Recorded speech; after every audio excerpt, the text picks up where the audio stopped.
Assalamualaikum warahmatullahi wabarakatuh. Waalaikumsalam warahmatullahi wabarakatuh.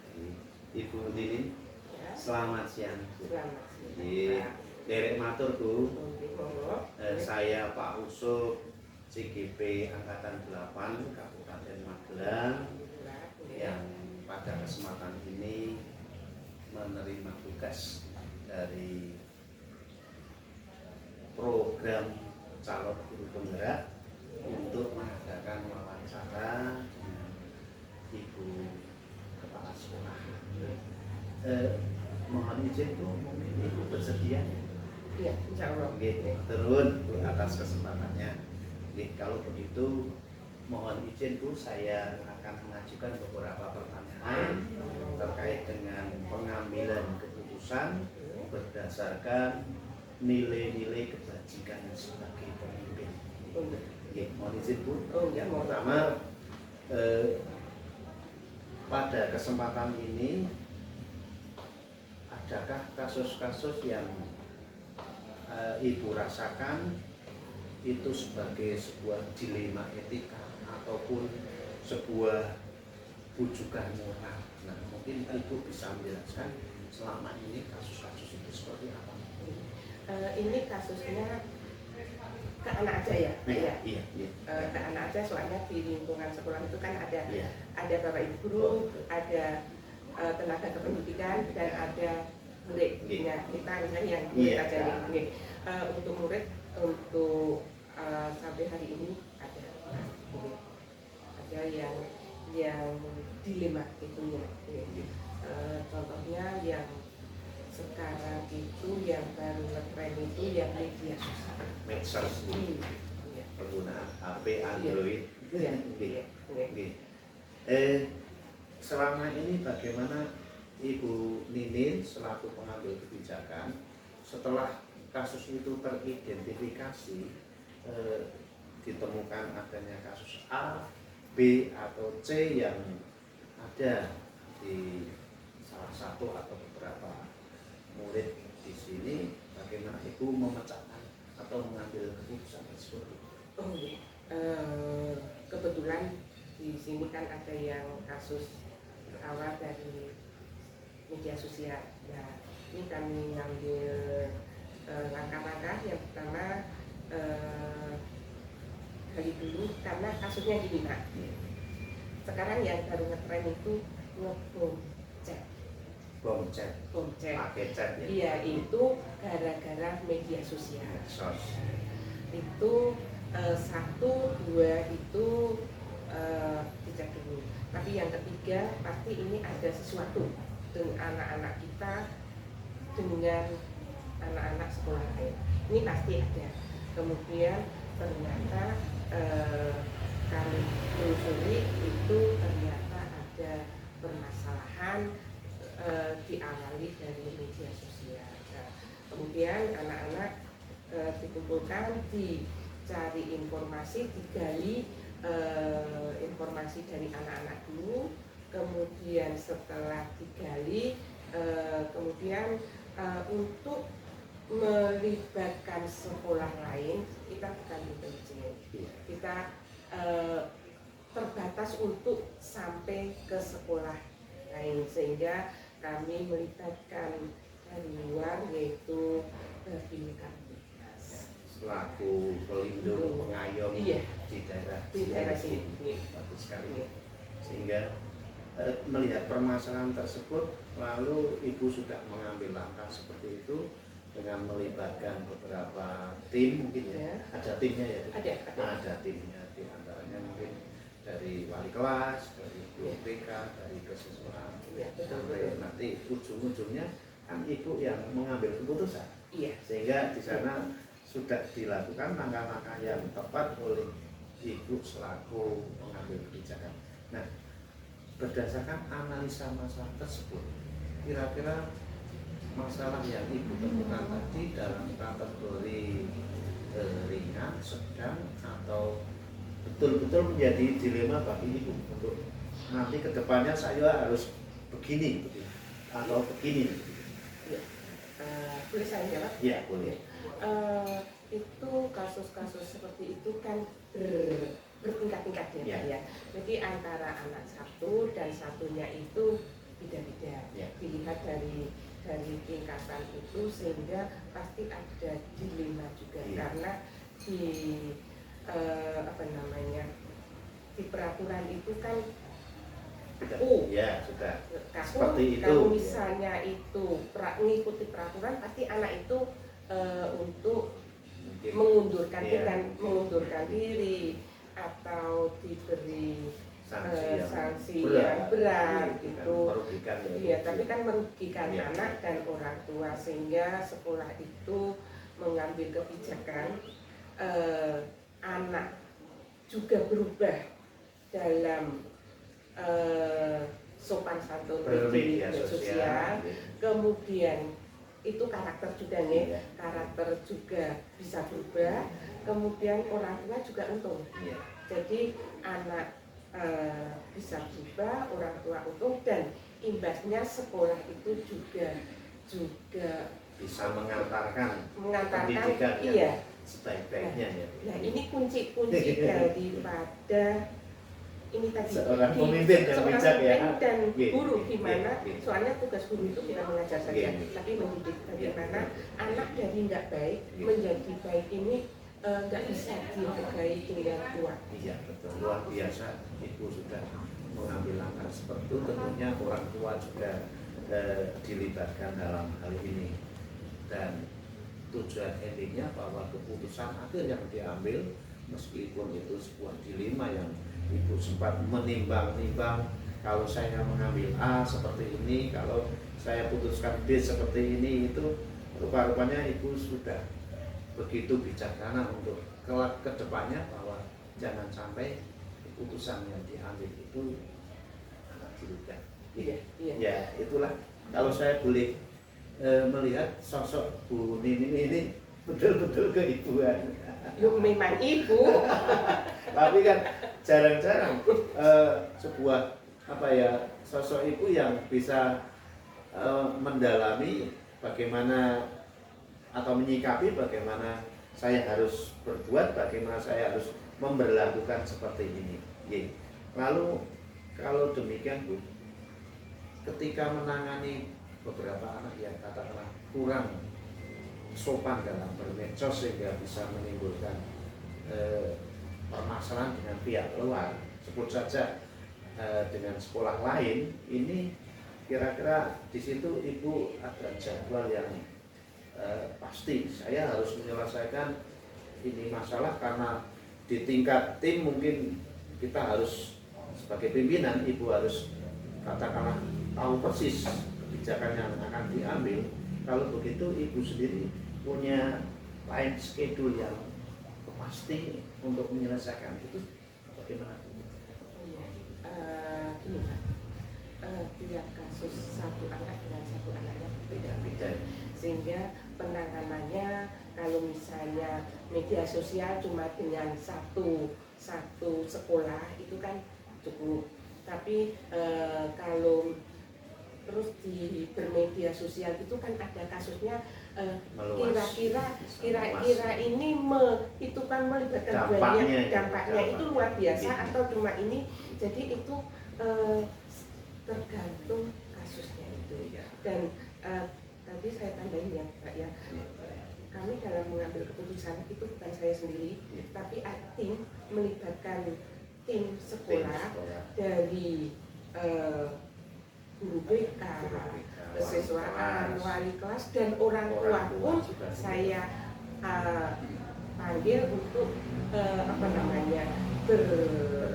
berembuk bagaimana anak ini baiknya. Jadi yang kuncinya komunikasi, kolaborasi. Iya. Termasuk ibu juga sudah melibatkan Kamtipmas tadi ya, sehingga sebagai seorang dewasa, sebagai seorang pimpinan itu memang harus melebar ya, yang dipandang itu tidak hanya sudut pandang, oh ini peraturannya seperti ini, berarti kamu seperti ini, kan bukan begitu ya? Bukan, ya. Soalnya yang dikelola ini manusia, bukan barang mati. Iya. Terus kita sebagai pendidik di dunia pendidikan, gimana anak dari karakter jelek menjadi karakter terbagus dan jangan mengurangi. Ya, terima kasih.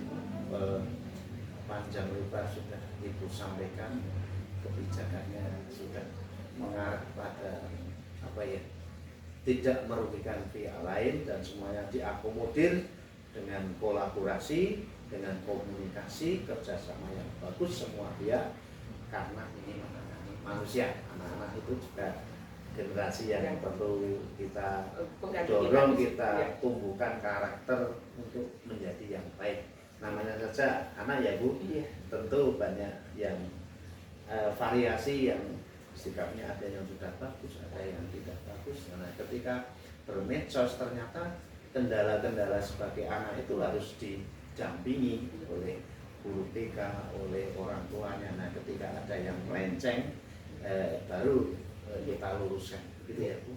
Nah, lalu untuk pengambilan keputusan yang Ibu ambil, di sana ada tim-tim tadi, kemudian ada teman-teman yang diajak kolaborasi, itu yang akan mempermudah, tentunya ya akan mempermudah Ibu dalam menangani kasus-kasus itu. Nah, lalu adakah faktor-faktor yang menjadi tantangan Ibu ketika Ibu sudah melakukan kebijakan seperti ini?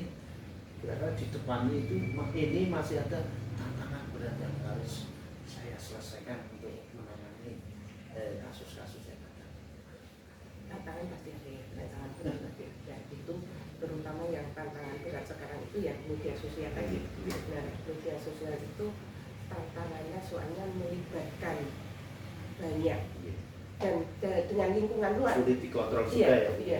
Terus juga ditambah orang tua itu untuk penggunaan media sosial itu orang tuanya masih kurang, sehingga anak-anak biasanya mengunci HP-nya dan orang tua kebanyakan nggak melihat ini konten ya, jadi ada di dalamnya Pak. Iya. Tapi yuk karena HP itu pribadi ya Pak ya. Jadi mungkin terkait dengan undang-undang ITE itu juga ya sulit susah juga untuk diprediksi. Jadi tantangan yang besar itu masalah bagaimana penggunaan medsos untuk anak-anak. Iya. Karena sekali pencet saja namanya medsos sudah menyebar kemana-mana. Nah, itu peran guru, peran orang tua, peran wali kelas dan juga saudara-saudara di masyarakat itu memang harus membelajarkan generasi muda sekarang untuk bermain medsos yang bagus. Gitu. Baik Bu, penjelasan itu sangat bermanfaat bagi saya dalam hal ini ketika Ibu sebagai pimpinan harus mengambil keputusan berbasis nilai-nilai kebijakan. Nah, kalau boleh saya simpulkan dari pembicaraan kita ini, Bu, ya, kira-kira pembelajaran apa yang bisa Ibu ambil dari permasalahan yang sudah Ibu pecahkan tadi?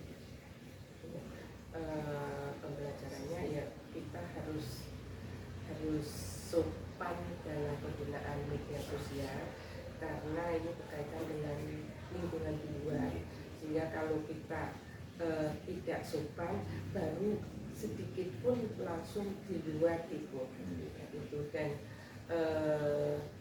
orang tua juga harus terlibat untuk apa namanya mengawasi ketika mampu membelikan HP, membelikan alat media sosial, tapi kalau kurang pengawasan juga Bapak Ibu di sekolah kan terbatas gitu.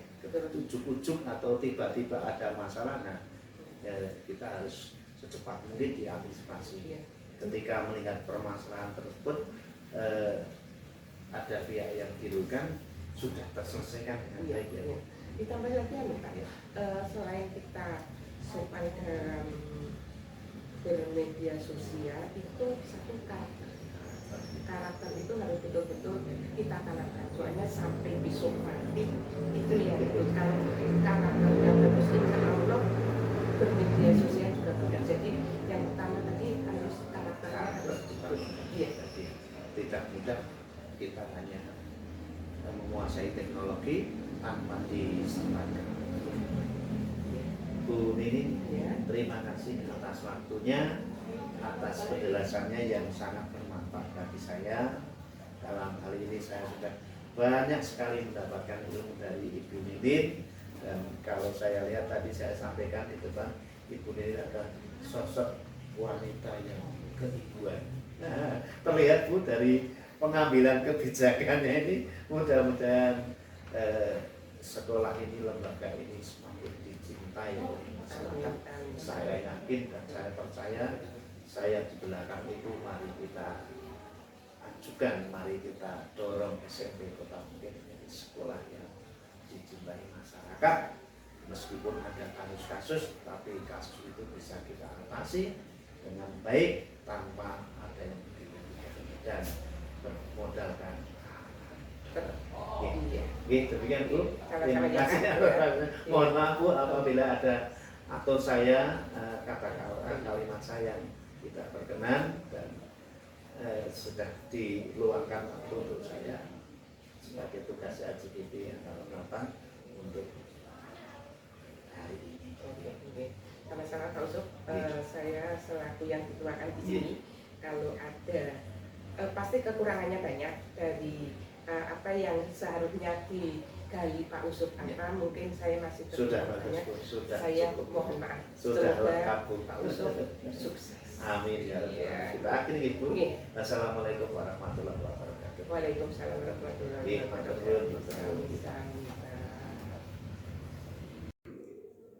Assalamualaikum warahmatullahi wabarakatuh. Selamat siang Pak Abbas. Selamat siang. Pak Usop ini. Ya, Pak Abbas, bagaimana kabar hari ini? Alhamdulillah baik, ini cukup nyaman di sini, tidak terlalu semu. Anak-anak juga tadi saya lihat banyak yang aktif di kelas dan semuanya ceria. Sebagian ketemu dengan saya karena banyak mantan SMP saling bersalah. Ya, semoga selalu dalam keadaan baik lindungan Allah Subhanahu Wa Taala. Pak Abbas, bila berkenan, saya Pak Usop minta waktu sebentar untuk berbincang-bincang. Terima kasih Pak Abbas sudah bersedia. Pak Abbas, kami ingin menanyakan pada Bapak tentang kebijakan yang ada mungkin sejauh ini. Tidak hanya kebijakan saja itu yang diterapkan pada sekolah ini Bapak pimpin di SMA Negeri 1 Kota Bukit ini, namun nanti endingnya juga pada pengambilan keputusan sebagai pemimpin dalam pembelajaran di lembaga ini. Juga Bapak sebagai pemimpin pembelajaran di samping pemimpin lembaga, tentu di dalamnya memuat atau syarat dengan pengambilan keputusan yang Bapak prakarsai. Nah, berkaitan dengan itu, kasus-kasus yang Bapak temukan selama ini,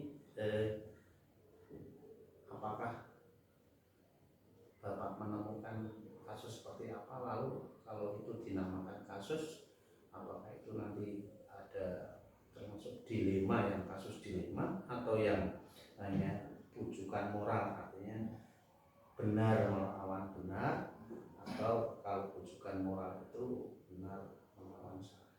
Seperti apa Pak kasus yang ada? Kalau untuk kasus yang dilema itu, sekolah kita kan sekolah ramah anak, sekolah ramah anak. Namanya sekolah ramah anak kan di sekolah tidak boleh ada pembulian, juga istilahnya kekerasan dan juga kriminal. Jadi memang tidak ada kekerasan. Namun ada beberapa hal yang menjadi masalah. Masalahnya adalah ketika guru itu tidak boleh melaksanakan istilahnya memberitahu secara disiplin, itu malah dianggap anak-anak itu kalau disiplin itu dianggap itu tidak kemana. Masalahnya kan sebenarnya disiplin itu tidak memuat tentang kekerasan dan sebagainya. Itu karena memang aturan, aturan itu sekarang kan memang terlibat sebagai sepakat. Iya. Sepakat, mereka sudah sepakat ketika nyata di spesialis. Dan seperti itu. Ternyata ketika kita merujuk pada sekolah ramah anak-anak itu kesannya berbeda. Iya. Berbeda juga anak ya dibebaskan semuanya. Nah, yang jadi permasalahan seperti itu. Makanya kita mau tidak mau pada akhirnya juga harus membuat kebijakan yang istilahnya mensosialisasikan lagi berpihak pada anak itu bahwa kita memang berpihak pada anak, kita memang melindungi anak, tetapi anak juga harus tahu batas-batasnya. Kan Gajah Dewantara juga mengatakan bahwa kebebasan itu untuk mereka yang sudah bisa bertanggung jawab, sedangkan yang belum bisa maka harus dipaksa melaksanakan kebebasan tersebut atau dia melaksanakannya itu harus diberitahu biar nanti tidak salah. Dituntut ya. Dituntut. Makanya kan kita juga ada seperti itu. Mungkin di beberapa guru juga ada. Jadi nanti saya melakukan istilahnya ngeloke atau memberikan beritahu, jadi dianggap jadi apa itu menjadi bulian atau kekerasan dan sebagainya. Itu dimasukkan di beberapa guru. Tetapi sebaiknya kita kan juga ada aturan seperti ini. Sepakatan tadi ya. Juga seperti ini bahwa anak-anak juga tahu. Makanya kita harus memberitahu pada anak ini adalah seperti ini. Maka harus diberitahu. Jadi pada dasarnya itu untuk yang anak. Lalu Pak, seandainya nanti ditemukan permasalahan atau kasus-kasus tertentu, itu kira-kira Bapak berada di posisi yang mau mengambil kebijakan itu di posisi yang seperti apa Pak? Kasus-kasus tadi seandainya ada kasus-kasus yang Bapak temukan, bagaimana Bapak mengambil keputusan? Kalau keputusan itu jelas kita sesuai role-nya, aturannya seperti apa. Dan itu nanti pada intinya juga bahwa kita itu sebagai pendidik, kita juga di sekolah itu ngomong anak-anak sebagai orang tua. Tentunya titik terberatnya nanti kita tetap pada melindungi anak. Jadi tidak keputusan tidak merugikan anak ya. Pada intinya namun kan kembali lagi anak-anak juga harus diberitahu pada batasan-batasan dan memang mereka harus mengerti itu adalah batasan dan kesepakatan. Yang paling utama kan adalah adab, namanya sekarang kan adab itu harus bukan kita kebebasan terusan mereka seenaknya sendiri menggadong di masyarakat juga ada, di sekolah ya ada. Mereka di sini nanti kalau dibiarkan di masyarakat nanti makanya juga sekolah tempat lembaga untuk meluruskan menuntut tadi ya Pak. Dan kita melaksanakan kegiatan ada masalah seperti itu Pak. Kita pendekatannya yang paling pendekatan personal. Kita pernah ada anak yang bermasalah itu kita kumpulkan, kita beri bimbingan, dan bimbingan itu bukan hanya dari kami, kelas juga dari guru-guru, dan juga melibatkan orang tua. Kita juga visit ke rumah, dan itu terkontrol setiap saat. Anaknya sedang seperti ini dilaporkan. Jadi memang kita anak itu dan dari anak tidak hanya dari satu sisi guru, tidak, tapi orang tua juga berjawab. Nanti kalau hanya dari guru, nanti anak laporan ke orang tua beda lagi. Kalau dari orang tua, kalau kita hanya dari orang tua, beda lagi dengan anak. Gitu kan salah. Makanya bisa kerja sama. Makanya di sini kan nanti kolaborasi antara pihak sekolah dengan pihak orang tua. Tentunya di sini kalau guru ya walinya, kesepakatan itu besar. Jadi memang seperti itu tuh yang khusus. Anak. Sehingga saya melihat apa yang seandainya ada kasus-kasus ini Bapak melakukan pemecahannya dengan prosedur yang seperti itu nih sudah akan melibatkan orang tua, kemudian siswa, tidak hanya dari guru nih. Baik Pak. Sepertinya itu langkah efektif yang Bapak ambil sebagai pemecahan kasus-kasus yang ada. Lalu selama ini adakah tantangan-tantangan yang menghambat atau yang ada selama Bapak mengambil keputusan yang tadi sudah Bapak jelaskan tadi seperti itu tadi? Ada juga untuk tantangannya. Yang pertama itu mungkin dari pihak luar mungkin ada LSM dan sebagainya. Itu mereka kan hanya sebenarnya lembaga swadaya masyarakat itu harusnya membantu harusnya, tapi yang di sini bukan membantu sekolah tapi mencari kesalahan sekolah untuk dimanfaatkan. Jadi kan tidak. Kemudian juga ada orang tua yang tidak care dengan tidak dulu dengan anaknya. Jadi anaknya Tahunnya salah baik. itu tanggung jawab sekolah. Yang bisa. Karena kami hanya dari jam 7 sampai jam setengah 4. Itu kita tidak bisa 100% ke anak, dan lebih banyak anak itu di rumah. Jadi memang harusnya tanggung jawab itu bukan hanya kami saja, tapi juga kebetulan dari orang tua harus mutlak. Dan pengalaman kami anak-anak yang bermasalah itu 99% dari keluarga yang bermasalah.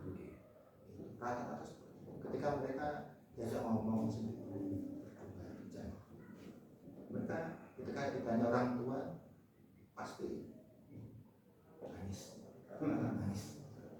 Senakal apapun ketika mereka, meskipun anaknya sebenarnya tidak ada nakal, tapi kalau bahasa simpelnya kan nakal itu ya mereka hanya bermasalah saja, ingin apa itu, istilahnya ingin melihat dia diperhatikan.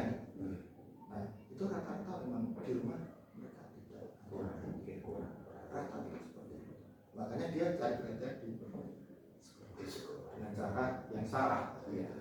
Kurang tepat lah, harusnya seperti itu. Tapi kalau mereka diajak secara Diskusi dan dipertemukan ya Pak, dipertemukan itu tuanya. Rata-rata Iya. entah itu sama saja. Itu setiap mereka disebut dengan nama orang tua, ibunya, bapaknya, mereka pasti.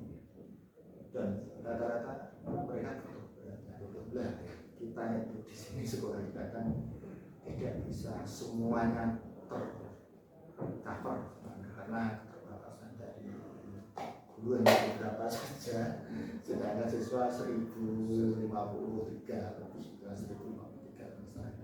Mereka di lingkungan yang berbeda-beda nih. Iya, artinya berbeda. Makanya di sini peran dari wali, peran dari bapak guru yang menangani itu sangat tidak bisa satu orang, harus ada kolaborasi semuanya. Iya.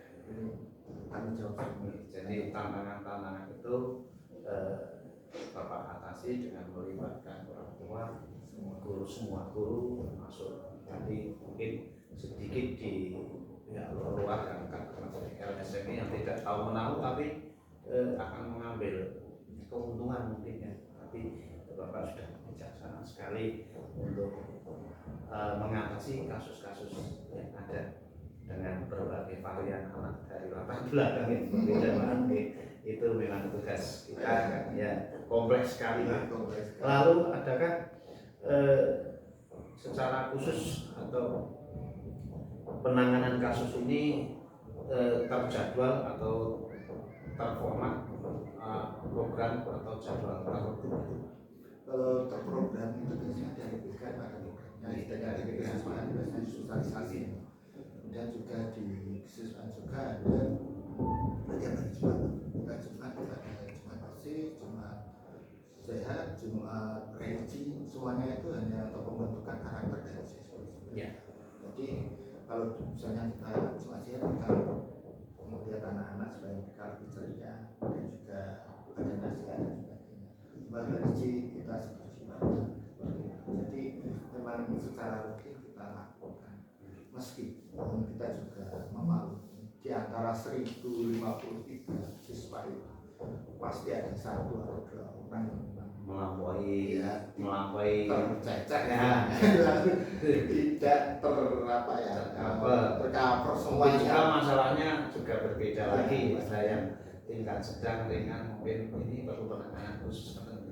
Ya, tapi memang kalau di sini memang sekarang mulai di peraturan mulai di istilahnya ketertiban dan sebagainya mulai digalakan lagi, sehingga anak-anak sekarang kalau hari Senin, Selasa itu pasti mereka sudah pakai dasi dari rumah.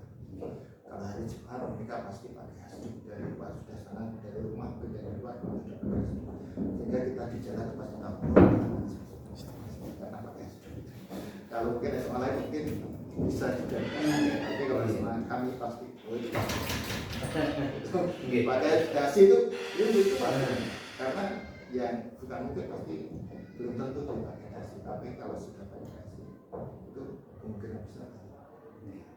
Memang pertamanya agak apa ya, mungkin kurang bisa diterima karena sebenarnya itu sudah aturan ada, tetapi karena tadi kendala dengan kita SRA dan sebagainya salah persepsi, makanya kita harus dibaca lagi karena SRA itu program selama ya berkelanjutan, tetapi namanya kesepakatan sudah dibuat juga dijalankan.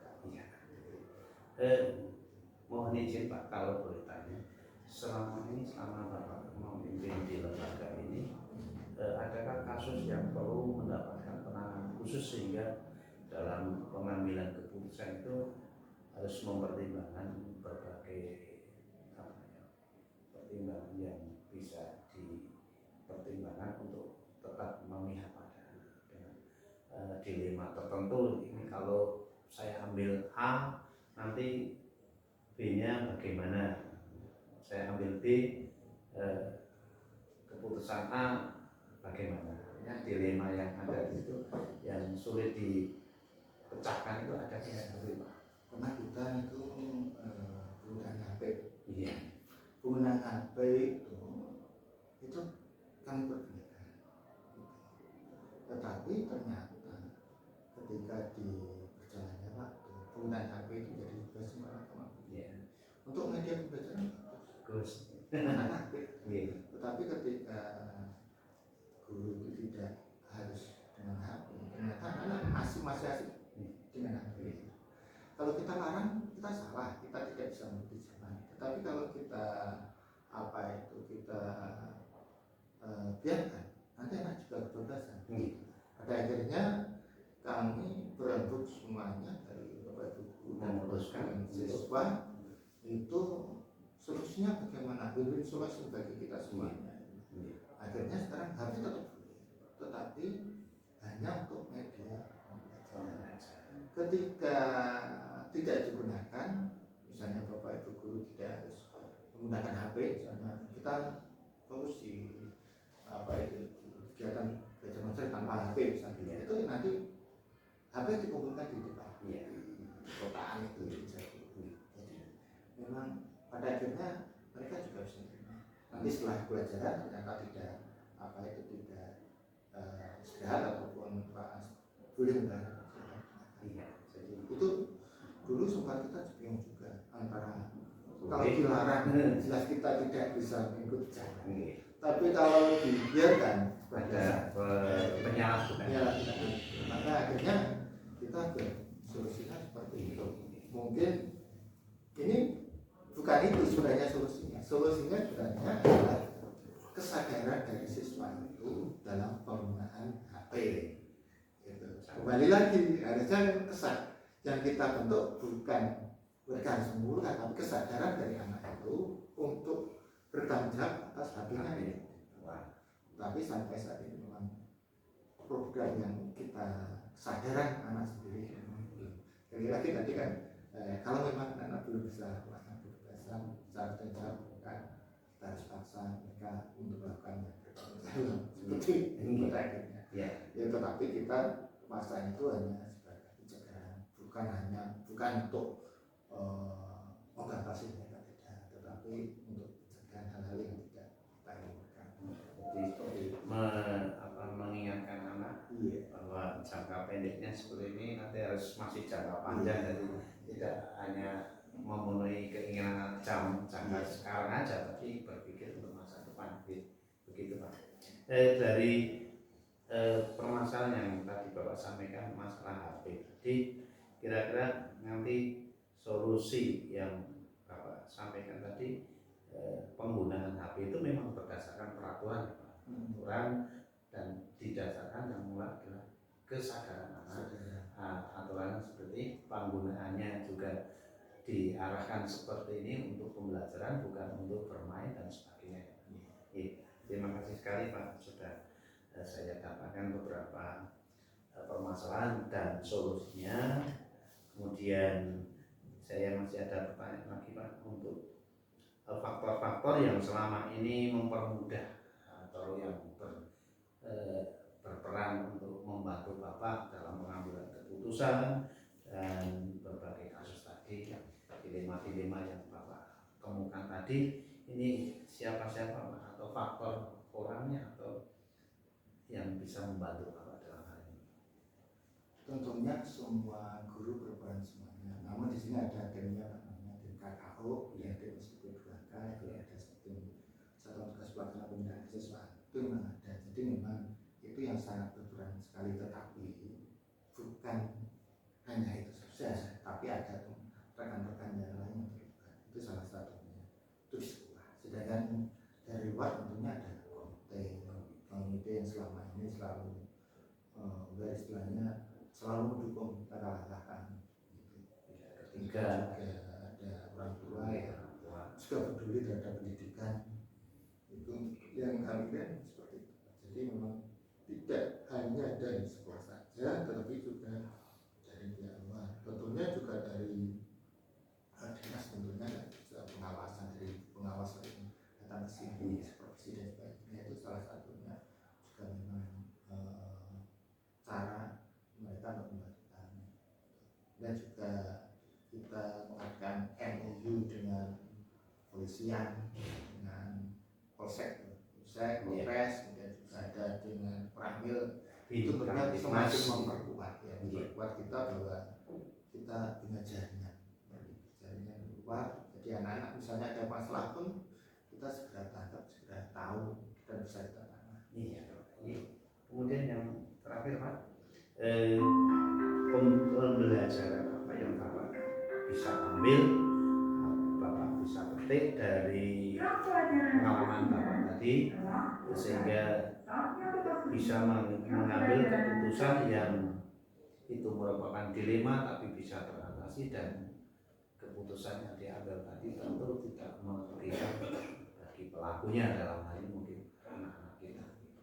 Pembelajaran seperti apa Pak yang bisa? Ya, sudah sangat penting yang namanya kolaborasi. Setiap ada masalah, kalau hanya ditangani sendiri bisa, harus semuanya terlibat. Indikator yang bisa ya. Kita tidak ada namanya superman, adanya super group, super team. Jadi semuanya, jadi tidak bisa hanya namanya semua masalah harus ditangani satu orang, itu nonsense, tidak mungkin lah. Jadi memang harus ditangani bersama-sama, dan itu harus ada kerjasama antara sekolah, orang tua, komite, semuanya itu terlibat untuk membentuk yang siswa yang ya salah satunya sesuai dengan visi sekolah ya, untuk belajar Pancasila itu sudah menerima amanat dari masyarakat ya Pak. Gitu. Ya, jadi yang paling penting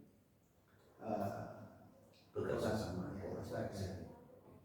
Yang namanya guru di sekolah adalah pendidik, bukan pengajar. Ya. Kalau pengajar itu hanya materi saja, tapi kalau pendidik itu selain bukan materi juga memberikan karakter, juga memberikan bimbingan dan sebagainya. Kalau masyarakat hanya menerima materi sudah Pak, tapi kalau apa itu pendidikan, kalau dengan orang tua harus seperti ini. Bajunya dimasukkan biar lebih rapi, berarti kan pendidik. Iya. Ya, terima kasih sekali Pak Andas sudah meluangkan waktunya berbincang-bincang dengan saya dalam hal bagaimana menemukan, mengidentifikasi kasus, memecahkannya, dan prinsip-prinsip serta paradigma yang Bapak ambil tadi sudah dijelaskan. Pada intinya tadi saya mendapatkan refleksinya, berkolaborasi dengan semua pihak, hanya 1-2 orang atau tertentu saja. Terima kasih Pak sudah meluangkan waktu saya atas penjelasannya, mudah-mudahan semakin semakin ke depan lembaga atau SMA yang Bapak pimpin semakin baik dikenal oleh masyarakat. Yang jelas kalau dari tempat saya SMA 1 Kota mungkin menjadi favorit anak saya. Tidak hanya dekat lho Pak, tapi memang impiannya paling banyak ya seperti tadi buktinya tanya ketemu di sini buat semua mantan murid saya. Terima kasih Pak. Terima kasih atas waktunya. Saya akhiri. Assalamualaikum warahmatullahi wabarakatuh.